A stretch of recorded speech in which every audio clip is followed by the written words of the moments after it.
જે ચોરા પર પંચાયતના 5 જણનો પડછાયો પડે તોય દીકરીઓ થરથર કાંપતી, એ જ ચોરા વચ્ચે એક અબળા નારી હાથમાં ખુલ્લી તલવાર લઈને ઊભી હતી. એની પાછળ એની 7 વર્ષની વારસોઈ ભાણી ડરીને છુપાઈ હતી. આખા ગામે એને ડાકણ અને કુળદ્રોહી કહીને પથ્થરો મારવાની તૈયારી કરી લીધી હતી. પણ એ માસીની આંખોમાં એવો અંગારો હતો કે કોઈની આગળ વધવાની હિંમત નહોતી થતી. એ દિવસે એક માસી પોતાની ભાણી માટે આખા સમાજની સામે રણચંડી બનીને ઊભી હતી. સૌરાષ્ટ્રના એક નાનકડા ગામની આ વાત છે. ગામનું નામ ધરમપુર, પણ ત્યાંના રીતિ રિવાજો સાવ અધર્મી. એ જ ગામના છેવાડે એક ખોરડામાં રતન માસી રહે. રતન એટલે સાક્ષાત મમતાની મૂરત, પણ નસીબ એવા વાંકા કે નાની ઉંમરે જ વિધવા આવેલું અને ખોળામાં કોઈ સંતાન નહોતું. પણ રતન માસીનો જીવ એની નાની બહેન ગૌરીની દીકરી કંકુમાં વસતો. કંકુ એટલે જાણે સાક્ષાત અપ્સરા. મોટી મોટી કાળી આંખો, વાંકડિયા વાળ, અને જ્યારે હસે ત્યારે જાણે આંગણામાં ફૂલડા વેરાય. ગૌરીનું સાસરું એ જ ગામમાં હતું, એટલે રતન માસી રોજ પોતાની ભાણીને જોવા પહોંચી જતા. કંકુ પણ માસી ઓ માસી કરતી દોડીને એને વળગી પડતી. માસી ભાણીનો આ પ્રેમ જોઈને લોકો કહેતા કે આ તો સગી માં દીકરીને શરમાવે એવો સ્નેહ છે. પણ નસીબને ક્યાં કોઈની ખુશી મંજૂર હોય છે. કંકુ જ્યારે માંડ 7 વર્ષની થઈ ત્યારે એક જીવલેણ બીમારીમાં એની સગી માં એટલે કે ગૌરીનું અવસાન થઈ ગયું. ગૌરીની ચિતાની આગ હજુ તો ઠરી પણ નહોતી ત્યાં કંકુના બાપ અને એના નિર્દય દાદા દાદીએ એક કાળજું કંપાવી દે એવો નિર્ણય લીધો. કંકુના બાપ માથે ગામના એક મોટા વ્યાજખોર શેઠનું મોટું દેવું હતું. એ દેવું ચૂકવવા અને નવી પત્ની ઘરમાં લાવવા માટે એ ભૂંડા પરિવારે 7 વર્ષની ફૂલ જેવી કંકુનો સોદો કરી નાખ્યો. 50 વર્ષના એક આધેડ સાથે કંકુને પરણાવી દેવાનો અને બદલામાં પૈસા લેવાનો કારસો ઘડાયો. રતન માસીના કાને જ્યારે આ વાત પહોંચી ત્યારે એમના પગ નીચેથી જમીન ખસી ગઈ. એમના કાળજામાં ચીરો પડી ગયો. જે ભાણીને એને પોતાના હાથે મોર પીંછથી રમાડી હતી, જેના પગમાં એણે રૂપાના સાંકળા પહેરાવ્યા હતા, એ જ ભાણીના ગળામાં આ લોકો કાળોતરો સાપ વીંટાળવા જઈ રહ્યા હતા. રતન માસી ઉઘાડા પગે, રડતી આંખે અને ધ્રુજતા હૈયે કંકુના દાદાના ફળીએ પહોંચી. અરે નિર્દયો, આ શું ગજબ કરવા બેઠા છો? એક ફૂલ હજુ પૂરી ખીલી પણ નથી ને તમે એને મસણી નાખવા માંગો છો? મારી ગૌરીનો જીવ હજુ આ ઘરમાં ભટકે છે, તમને પાપ લાગશે. રતન માસીએ કરગરતા અવાજે હાથ જોડ્યા. પણ કંકુના દાદાએ ક્રૂર અટાસ્ય કર્યું.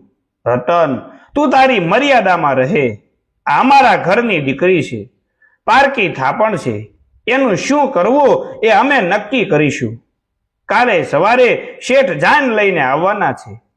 તારે રોટલા ખાવા આવવું હોય તો આવજે, બાકી ચૂપચાપ તારા રસ્તે ચાલતી થા. ત્યાં જ ઘરના ખૂણામાં ડરીને બેઠેલી 7 વર્ષની કંકુ દોડીને રતન માસીના પગે વળગી પડી. માસી, મને બચાવી લે, મને અંધારાથી ડર લાગે છે.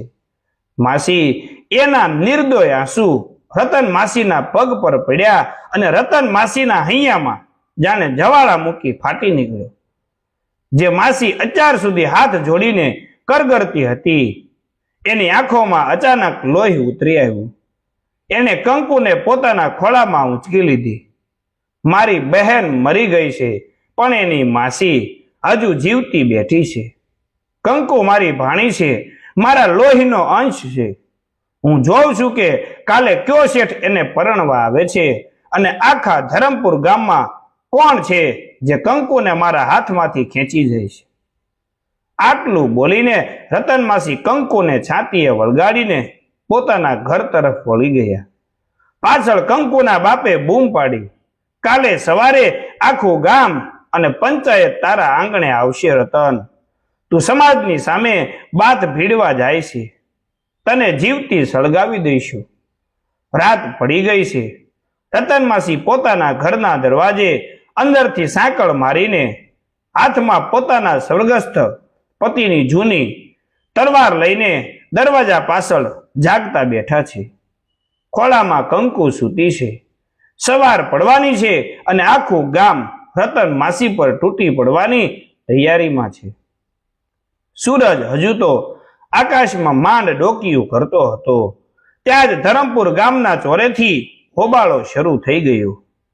વ્યાજખોર શેઠ ધરમદાસ, એના પાળેલા માણસો અને વાજતે ગાજતે કંકુના દાદાના આંગણે પહોંચી ગયો હતો. પણ જ્યારે એને ખબર પડી કે કંકુ તો રતન માસીના ઘરે છે ત્યારે શેઠનો મગજ ગયો. મારો રૂપિયો બોલે છે, એક વિધવા બૈરી મારી આબરૂના ધજાગરા ઉડાડશે. શેઠે રાડ પાડી. કંકુના બાપ, પંચાયતના મુખી અને શેઠના માણસોનું મોટું ટોળું રતન માસીના કાચા ખોરડા તરફ ઘસી ગયું. ગામના લોકો ડરના માર્યા તમાશો જોવા ભેગા થઈ ગયા હતા. પણ કોઈનામાં બોલવાની હિંમત નહોતી. એ રતન, દરવાજો ખોલ, નહીતર આ ઝૂંપડું સળગાવી દેતા વાર નહીં લાગે. મુખીએ બરાડો પાડ્યો. અંદર કંકુ ડરના માર્યા રતન માસીની સાડીનો છેડો પકડીને ધ્રુજી રહી હતી. માસી, મને એ લોકો મારી નાખશે. મારે નથી જવું.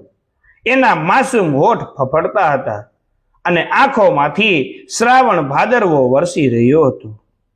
રતન માસીએ કંકુના માથે વહાલથી હાથ ફેરવ્યો. એના આંસુ લૂસ્યા અને હળવેકથી એને માથે ચૂમીને કહ્યું, બેટા, તારી માસીના શરીરમાં જ્યાં સુધી શ્વાસ છે ને ત્યાં સુધી કોઈ તારો વાળ પણ વાંકો નહીં કરી શકે. તું આંખો બંધ કરી દે અને માતાજીનું નામ લે. તારી માસી હજુ જીવે છે. રતન માસીએ ઊંડો શ્વાસ લીધો અને એક જ ઝાટકે સાંકળ ખોલીને દરવાજો ખોલ્યો. સવારના સૂરજના તડકામાં રતન માસીના હાથમાં રહેલી એ જૂની તલવાર ચમકી ઉઠી. એનું રૌદ્ર સ્વરૂપ અને ખુલ્લા વાળ જોઈને આગળ ઉભેલા બે ચાર જણા તો આપોઆપ બે ડગલા પાછળ ખસી ગયા. ખબરદાર, જો કોઈએ એક ડગલું પણ મારા ઉમરા તરફ ભર્યું છે તો. રતન માસીનો અવાજ જાણે સિંહની ગર્જના જેવો હતો. કંકુના બાપે આગળ આવીને કહ્યું, જો રતન, ગાંડી નો થા. આખા ગામ અને પંચાયત સામે તારું શું ગજું? છોડીને છાની માની સોંપી દે, નહીતર તારી બોટીઓ પણ નહીં જડે. આ ગામનો રિવાજ છે. રતન માસીની આંખોમાંથી અંગારા વરસતા હતા. અરે પાપીઓ, 7 વર્ષની દીકરીનો સોદો કરતા તમારા જીવનો જીવ નો ચાલ્યા? આ પંચાયત, આ ધરમદાસ શેઠ, બધાય કસાઈઓ છો. 7 વર્ષની દીકરીને 50 વર્ષના ડોસા જોડે પરણાવી એ ક્યાં સમાજનો રિવાજ છે? આ સમાજ નથી, આ તો સ્મશાન છે. અને તમે બધા એના ગીધડા છો. મુખીનો પારો આસમાને પહોંચી ગયો. એની મૂછો ફરકવા લાગી. આ બૈરીની જીભ બહુ લાંબી થઈ ગઈ છે. પકડો એને અને ખેંચી લાવો એ છોકરીને બહાર. સમાજનો કાયદો એને હું શીખવાડું. શેઠના 2 હટ્ટા કરતા માણસો રતન માસી તરફ ઘસ્યા. રતન માસી તો જાણે આજે સાક્ષાત ચામુંડા બનીને ઊભી હતી. એણે તલવારની અણીથી પોતાના આંગળાની ધૂળમાં એક લાંબી લીટી દોરી દીધી. આ લક્ષ્મણ રેખા છે. જો કોઈએ આ લીટી ઓળંગી છે તો એના માથા ધડથી અલગ કરી દઈશ. કંકુ મારી ગૌરીની અમાનત છે અને હું મારી ભાણીને આ પાપીઓના હાથમાં ક્યારેય નહીં સોંપું. ટોળામાં સોંપો પડી ગયું. રતન માસીની આંખોમાં રહેલું જુનૂન જોઈને ગામના લોકોના પગ થીજી ગયા. પણ શેઠ ધરમદાસથી આ અપમાન સહન ન થયું. એણે પોતાના 4 માણસોને ઈશારો કર્યો. 4 જણા હાથમાં મોટી લાકડીઓ લઈને રતન માસી તરફ એક સાથે ઘસ્યા. શેઠનો ઈશારો મળતા જ 4 કદાવર માણસો હાથમાં ભારી લાકડી લઈને રતન માસી તરફ ઘસ્યા. ગામ લોકોએ તો ડરના માર્યા આંખો બંધ કરી દીધી. બધાને લાગ્યું કે આ અબળા નારી હવે એક જ ઘડીમાં જમીન પર ઢળી પડશે. પણ રતન માસી અત્યારે કોઈ સામાન્ય સ્ત્રી નહોતી. એ તો પોતાની વાલસોઈ ભાણીને બચાવવા માંગતી એક ઘાયલ સિંહણ હતી. જેવો એક જણે લાકડીનો ઘા કર્યો, રતન માસીએ વીજળીની ઝડપે પોતાની તલવાર વીંજી. ખટાક કરતો અવાજ આવ્યો અને પહેલા માણસની લાકડીના 2 ટુકડા થઈ ગયા. બીજા માણસે પડખામાંથી હુમલો કર્યો, પણ રતન માસીએ ફરીને એવી તો તલવાર ફેરવી કે માણસના ખભા પર ઊંડો ઘસરકો પડી ગયો અને એ ચીસ પાડીને પાછળ હટી ગયો. રતન માસીના ખુલ્લા વાળ હવામાં ઉડતા હતા અને કપાળે પરસેવો વળ્યો હતો. પણ એકલી સ્ત્રી કેટલું લડે? પાછળથી ચોથા માણસે આવીને રતન માસીના વાસામાં એટલે કે વાહામાં જોરથી લાકડી ફટકારી. માસી દર્દથી કણસી ઉઠ્યા અને જમીન પર ઢળી પડવાની તૈયારીમાં હતા. ત્યાં જ ઘરની અંદરથી કંકુની ચીસ સંભળાય. માસી, મને બીક લાગે છે માસી. પાણીનો અવાજ સાંભળીને રતન માસીના શરીરમાં જાણે અદૃશ્ય શક્તિ આવી ગઈ. પીડા ભૂલીને એ ફરી ટટ્ટાર ઊભી થઈ ગયા. અરે ના મર્દો, પાછળથી ઘા કરો છો? આવો મારી છાતી પર ઘા કરો, પણ યાદ રાખજો, મારા જીવતા જીવ તમે મારી કંકુનો પડછાયો પણ નહીં અડી શકો. આ દ્રશ્ય જોઈને છેટે ઉભેલી ગામની સ્ત્રીઓના હૈયા વલોવાઈ ગયા. જે બૈરાઓ આખી જિંદગી પંચાયત અને પુરુષોના ડરથી ઘૂંઘટ તાણીને જીવ્યા હતા, એમની અંદર આજે કંઈક સળવળ્યું. ગામના એક વૃદ્ધ માજી ગંગાબા પોતાના હાથમાં રહેલી લાકડી પછાડતા આગળ આવ્યા. અરે મુખી, ભગવાનથી તો ડરો. એક બાપ વગરની દીકરી અને એક વિધવા બાઈ પર આટલો ઝુલમ? શરમ આવી જોઈએ તમને. હું આ રતનની સાથે ઊભી છું. જોઈએ છીએ કોણ એને હાથ લગાડે છે. ગંગાબાને આગળ આવતા જોઈને બીજી 2-4 સ્ત્રીઓએ પણ ઘૂંઘટ પાછળ ખેંચ્યા અને રતન માસીની પડખે જઈને ઊભી રહી ગઈ. પંચાયત અને મુખી આ જોઈને સ્તબ્ધ થઈ ગયા. સદીઓથી દબાયેલી નારી શક્તિ આજે એક નાનકડી દીકરી માટે જાગી રહી હતી. શેઠ ધરમદાસ સમજી ગયો કે જો ગામની બધી બૈરાઓ ભેગી થઈ ગઈ તો એનો પૈસો અને તાકાત કંઈ કામ નહીં આવે. એણે મુખીને ઈશારો કર્યો. મુખીના 2 માણસો ધીમેથી ભીડની પાછળ થઈને રતન માસીના કાચા ઝૂંપડાની પાછળની બાજુએ ગયા. વાતચીત અને હોબાળા વચ્ચે કોઈનું ધ્યાન ન ગયું. એ 2 પાપીઓએ ઝૂંપડાની પાછળ સૂકું ઘાસ અને કેરોસીન નાખીને દીવાસળી સાંપી દીધી. થોડી જ વારમાં સૂકા ઘાસે આગ પકડી લીધી. આસમાનમાં કાળા ધુમાડાના ગોટે ગોટા ઉડવા લાગ્યા. જ્યારે આગળ ઉભેલા લોકોએ ધુમાડો જોયો ત્યારે બૂમાબૂમ થઈ ગઈ. અરે દોડો, ઘર સળગ્યું, ઝૂંપડામાં આગ લાગી છે. રતન માસીએ પાછળ ફરીને જોયું તો આખું ઘર ભડ સળગી રહ્યું હતું. અંદર તો એમની જીવથી વહાલી કંકુ હતી. મારી કંકુ, એક કાળજું ચીરી નાખે એવી ચીસ રતન માસીના ગળામાંથી નીકળી. એમના હાથમાંથી તલવાર છૂટી ગઈ અને કોઈ કંઈ પણ વિચારે એ પહેલા જ પોતાના જીવની પરવા કર્યા વગર રતન માસીએ સળગતા ઘરમાં કૂદી પડ્યા. બહાર ઉભેલા કંકુના સગા બાપ અને દાદા તો ચૂપચાપ જોતા રહ્યા. પણ એક માસી પોતાની ભાણીને બચાવવા આગની જ્વાળાઓમાં અદૃશ્ય થઈ ગઈ. ઝૂંપડાની અંદર ચારે બાજુ આગની લપેટો હતી. લાકડા ભડભડ સળગી રહ્યા હતા અને કાળા ધુમાડાથી ગુંગળામણ થતી હતી. રતન માસીએ અંદર પગ મૂક્યો ત્યાં જ છતના સૂકા ઘાસનો એક સળગતો જથ્થો એમના પગ પાસે પડ્યો, પણ એમને પોતાના જીવની ક્યાં પડી હતી? એમની આંખો તો બસ અગ્નિની જ્વાળાઓ વચ્ચે પોતાની ફૂલ જેવી ભાણીને શોધી રહી હતી. કંકુ, મારી દીકરી કંકુ, ક્યાં છે તું? રતન માસીનો સાદ ફાટી ગયો હતો. અચાનક ઓરડાના ખૂણામાં રાખેલા એક જૂના પટારાની પાછળથી ધીમો ડુસકા ભરતો અવાજ સંભળાયો. કંકુ ડર અને ધુમાડાને કારણે ગુંગળાઈ રહી હતી અને એની આંખો મીચાઈ રહી હતી. માસી, બચાવો, એટલું માંડ બોલીને કંકુ બેભાન થવા લાગી. રતન માસીએ સળગતા લાકડા કૂદીને કંકુ પાસે દોટ મૂકી. એને પોતાના ખોળામાં ઉઠાવી લીધી અને પોતાની સાડીનો પાલવ કંકુના મોઢા પર વીંટાળી દીધું, જેથી એના નાના શ્વાસમાં વધુ ધુમાડો ન જાય. હવે બહાર નીકળવાનો રસ્તો આગથી સંપૂર્ણ ઘેરાઈ ગયો હતો. ઉપરથી આખી છત નીચે પડવાની તૈયારીમાં હતી. બરાબર એ જ વખતે મુખ્ય દરવાજાનો એક સળગતો થાંભલો નીચે પડ્યો. રતન માસીએ જોયું કે એ થાંભલો સીધો કંકુ પર પડી રહ્યો છે. એક ક્ષણનો પણ વિચાર કર્યા વગર રતન માસીએ કંકુને નીચે પાડી અને પોતાના શરીરની ઢાલ બનાવીને એની ઉપર પડી ગયા. એ સળગતો થાંભલો રતન માસીના ડાબા ખભા અને પીઠ પર પડ્યો. ચામડી શેકાવાની દુર્ગંધ આવી. પીડાથી રતન માસીનો નસો ખેંચાઈ ગઈ, પણ એમના મોંમાંથી એક ચીસ પણ ન નીકળી, કારણ કે નીચે એમનો કાળજાનો કટકો એમની કંકુ હતી. પીડાને દાંત નીચે દબાવીને માસીએ પોતાની તમામ તાકાત ભેગી કરી.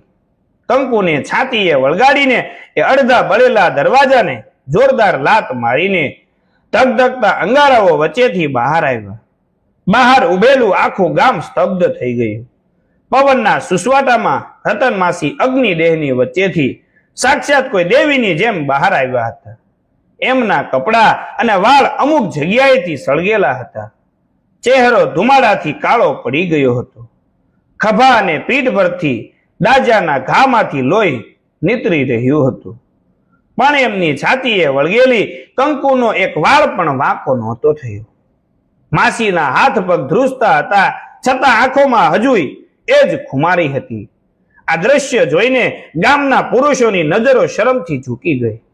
કંકુનો સગો બાપ, જે આ બધું તમાશો જોઈ રહ્યો હતો, એની પાસે ઊભા રહેવાની હિંમત ન રહી. એક પારકી માસીએ એ સાબિત કરી દીધું હતું કે લોહીના સંબંધો કરતા મમતાનો સંબંધ ઘણો મોટો હોય છે. પણ પાપી શેઠ ધરમદાસની આંખોમાં હજુ પણ વાસના અને અહંકારનો નશો હતો. એને બરાડીને કહ્યું, અરે કાયરની જેમ ઉભાસો છું? જુઓ, આ રતન હવે અડધી મરેલી થઈ ગઈ છે. એનામાં હવે ઉભા રહેવાની પણ તાકાત નથી. ખેંચી લો એ છોકરીને એના હાથમાંથી. આજે તો એનો ફેરો મારી સાથે જ ફરશે. શેઠના માણસો ફરી એકવાર દાઝેલી અને ઘાયલ રતન માસી તરફ આગળ વધ્યા. માસીના હાથમાંથી હવે તલવાર છૂટી ગઈ હતી અને શરીરમાં તાકાત નહોતી બચી. ધરમદાસ શેઠના ઈશારે એના પાળેલા ગુંડાઓ દાજી ગયેલી અને સાવ નિસહાય થઈ ગયેલી રતન માસી તરફ ઘસ્યા. માસીના શરીરમાં હવે ઊભા રહેવાની પણ તાકાત નહોતી બચી. આગના ઊંડા ઘા પીડા આપી રહ્યા હતા, છતાં એના જીવમાં હજુ છેલ્લો શ્વાસ બાકી હતો. એમને કંકુને પોતાની સાતી સરસી છાંપી દીધી. જેવો એક ગુંડાએ કંકુને ખેંચવા માટે પોતાનો અપવિત્ર હાથ લંબાવ્યો, ત્યાં જ હવામાં એક જોરદાર લાકડી વીજાઈ અને એના હાથ પર પડી. કડાક કરતો અવાજ આવ્યો અને પેલો ગુંડો પીડાથી કણસી ઉઠ્યો. આ લાકડી મારનાર બીજું કોઈ નહીં પણ ગામના એ જ વૃદ્ધ ગંગાબા હતા. ખબરદાર, જો આ પવિત્ર ગાય પર કોઈએ હાથ નાખ્યો છે તો આ અબળા નથી, આ તો ભગવતી છે. હવે જો કોઈ આગળ વધ્યું તો આખા ધરમપુરને સળગાવી દઈશ. ગંગાબાનો અવાજ આખા ગામમાં ગુંજી ઉઠ્યો. ગંગાબાને આગળ આવેલા જોઈને ગામની બીજી સ્ત્રીઓ, જે અત્યાર સુધી ડરીને ઊભી હતી, એમની અંદરનો રોષ જ્વાળામુખીની જેમ ફાટી નીકળ્યો. આખી જિંદગી ચૂલા ફૂંકતી અને પુરુષોના ડરથી ઘૂંઘટ તાણતી સ્ત્રીઓ આજે હાથમાં સાંભેલા ધોકા, વેલણ અને પથ્થરો લઈને રતન માસીની ફરતે એક કિલ્લાની જેમ ગોઠવાઈ ગઈ. એક પારકી માસીએ પોતાની ભાણી માટે આગમાં કૂદીને જે બલિદાન આપ્યું હતું એને આખા ગામની સૂતેલી આત્મા ઢંઢોળી નાખી હતી. આ દ્રશ્ય જોઈને ગામના જુવાનિયાઓ પણ શરમથી માથું ઝુકાવી ન શક્યા. એમનામાં પણ હિંમત આવી ગઈ. 10-15 યુવાનો હાથમાં લાકડીઓ લઈને શેઠ અને મુખીની સામે ગોઠવાઈ ગયા. એક યુવાને ગર્જના કરી, શેઠ, તમારું જે કંઈ દેવું છે ને એ અમે આખું ગામ ફાળો કરીને કાલ સવાર ચૂકવી દઈશું, પણ અમારી ગામની દીકરીનો સોદો હવે અમે જીવતા જીવ નહીં થવા દઈએ. ઉપડો અહીંથી, નહીતર એકેયના ટાંટિયા સારા નહીં રહે. શેઠ ધરમદાસ, પંચાયતનો અહંકારી મુખી અને કંકુનો નિર્દયી બાપ આ આક્રોશ જોઈને ફફડી ઉઠ્યા. આખા ગામનો રોષ જોઈને શેઠના ગુંડાઓ પણ પૂંછડી દબાવીને ભાગ્યા. સદીઓથી ચાલ્યો આવતો પંચાયતનો અહંકાર આજે એક માસીની મમતા અને નારી શક્તિ સામે ચકનાચૂર થઈ ગયો હતો. ગામ લોકોએ કંકુના પાપી બાપને ફિટકાર વરસાવ્યો અને કાયમ માટે ગામની બહાર કાઢી મૂક્યો. સમાજ સામેનો બળવો રતન માસી જીતી ગયા હતા. એમની કંકુ હવે કાયમ માટે સુરક્ષિત હતી. પણ જેવી રતન માસીને ખાતરી થઈ ગઈ હવે એમની વાલસોઈ ભાણીને દુનિયાની કોઈ તાકાત આંચ નહીં લાવી શકે, એમના મન પરથી બોજ હટી ગયો અને એની સાથે જ એમના શરીરનું જોર પણ જવાબ આપી ગયું. આગના ઊંડા ઘા અને પીડા સહન કરવાની હવે હદ આવી ગઈ હતી. રતન માસીના ચહેરા પર એક અનોખી શાંતિ છવાઈ ગઈ અને એ ધીમેથી કંકુને બાથમાં ભીડીને જમીન પર ઢળી પડ્યા. કંકુ ડઘાઈ ગઈ. એને પોતાના નાના નાના હાથ માસીના કાળા પડી ગયેલા ચહેરા પર ફેરવ્યા. માસી, ઓ મારી માસી, આંખો ખોલો ને, હવે કોઈ નથી અહીંયા. માસી, મને બીક લાગે છે, તમે ઊભા થાવ ને. કંકુના રુદનથી આખું ગામ ધ્રુજી ઉઠ્યું. રતન માસી જમીન પર ઢળી પડ્યા હતા. કંકુના હૈયાફાટ રુદનથી આખું ગામ ધ્રુજી રહ્યું હતું. પથ્થર દિલના માણસોની આંખોમાંથી પણ આજે શ્રાવણ ભાદરવો વરસી રહ્યો હતો. માસીના શ્વાસ હવે ગણાઈ રહ્યા હતા. શરીરમાં આગની ભયંકર પીડા હતી, પણ ચહેરા પર એક અજબની શાંતિ અને જીતનો સંતોષ હતો. કંકુના ગરમ આંસુ માસીના દાજેલા ચહેરા પર પડ્યા. રતન માસીએ મહા મહેનતે પોતાની ભારે થઈ ગયેલી પાપણો ખોલી. પોતાની વાલસોઈ ભાણીને સુરક્ષિત જોઈને એમના હોઠ પર એક ઝાંખું સ્મિત ફરકી ગયું. પોતાનો ધ્રુજતો દાજેલો હાથ ઊંચો કરીને માસીએ કંકુના વાંકડિયા વાળ પંપાળ્યા અને એના આંસુ લૂછ્યા. એમના અવાજમાં હવે તાકાત નહોતી બચી, પણ મમતાનો દરિયો છલકાતો હતો. રોમા મારી ઢીંગલી, રોમા, તારી માસી ક્યાંય નથી જવાની. હું તો આકાશમાં તારી માં ભેગી બેસીને રોજ તને જોઈશ. હવે તારે કોઈનાથી ડરવાનું નથી. તું તો મારી બહાદુર દીકરી છે ને. માસીએ હાંફતા હાંફતા કહ્યું. પછી માસીએ પાછે રડતા ઉભેલા ગંગાબા અને ગામની સ્ત્રીઓ સામે જોયું. ગંગાબા નીચે બેઠા. માસીએ પોતાના ધ્રુજતા હાથથી કંકુનો નાનકડો હાથ ગંગાબાના હાથમાં મૂક્યો. બા, મારી કંકુને સંભાળજો, એને પંચાયતની બીકથી દૂર રાખજો, મારી દીકરીને ભણાવજો. ગંગાબાઈએ રડતા સાદે વચન આપ્યું. તું ચિંતા ન કર રતન, આજથી આખા ગામની છાતી કંકુની ઢાલ છે. તારી આ થાપણને ઊની આંચ પણ નહીં આવવા દઉં. આ મારો કોલ છે. માસીના ચહેરા પર હવે સંપૂર્ણ હાશકારો હતો. એમણે છેલ્લી વાર પોતાની બંને ભુજાઓમાં કંકુને ભીંસી, એના માથે લાંબી ચૂમી લીધી અને ધીમેથી આંખો મીસી દીધી. એ ખુમારી વાળો જીવ, મમતાનો એ દીવડો હંમેશ માટે શાંત થઈ ગયો. કંકુએ રાડ પાડી. માસી! ચોરા પર સ્મશાન જેવી શાંતિ છવાઈ ગઈ. અરે, એ દિવસે તો જાણે આબમાંથી પણ ઝરમર વરસાદ રૂપે પ્રકૃતિએ રતન માસીને અશ્રુભીની વિદાય આપી. આખા ગામે ભેગા મળીને એક શહીદને સાજે એવા સન્માન સાથે રતન માસીની અંતિમ વિધિ કરી. વર્ષો પછી સમય વીત્યો. ધરમપુર ગામ હવે સાવ બદલાઈ ગયું છે. એ જ ચોરા પર જ્યાં પહેલા પંચાયત દીકરીઓને ડરાવતી, ત્યાં હવે કોઈ દીકરી માથું ઝુકાવીને નથી ચાલતી, કારણ કે ત્યાં હવે એક નાનકડી સુંદર શાળા બની છે, જેનું નામ છે રતન વિદ્યાલય. અને એ શાળામાં ગામની દીકરીઓને ભણાવતી, એમને હિંમતથી જીવતા શીખવાડતી અને ખોટા રિવાજો સામે અવાજ ઉઠાવતા શીખવાડતી મુખ્ય શિક્ષિકા બીજું કોઈ નહીં પણ આપણી કંકુ છે. કંકુ હવે એક જવાબદાર અને મજબૂત યુવતી બની ગઈ છે. એના ઘરના મંદિરમાં ભગવાનની મૂર્તિની બરાબર બાજુમાં રતન માસીની એક હસતી છબી રાખેલી છે. એ છબી પાસે માસીની એ જૂની તલવાર પણ પૂજામાં મૂકેલી છે, જે હિંસાનું નહીં પણ નારી શક્તિનું પ્રતીક છે. રોજ સવારે કંકુ એ છબીને પગે લાગીને આંખમાં જળજળિયા સાથે કહે છે, માસી, તમે મારી જિંદગી માટે જે બળવો કર્યો હતો ને, એ હિંમતની જ્યોત મેં આજે બુજાવવા નથી દીધી. તમારી કંકુ હવે કોઈથી નથી ડરતી. જ્યાં સુધી ધરમપુર ગામ રહેશે ત્યાં સુધી રતન માસી અને ભાણી કંકુની આ વાત ઇતિહાસના પાને સુવર્ણ અક્ષરે ચમકી રહેશે. સગી મા વિનાની દીકરી માટે એક માસીએ આખા સમાજ સામે જે રણચંડીનું રૂપ લીધું હતું, એ મમતા અને બલિદાનની આ અમર કથા કાયમ માટે લોકોના હૃદયમાં જીવંત રહેશે. તો મિત્રો, આ લોકવાર્તા તમને કેવી લાગી છે તે કોમેન્ટ બોક્સમાં લખવાનું ભૂલતા નહીં. હવે પછી આપણે ફરીથી નવી લોકવાર્તામાં મળીશું મિત્રો. ત્યાં સુધી રજા આપજો. જય શ્રી કૃષ્ણ. બાપા સીતારામ. જય શ્રી રામ.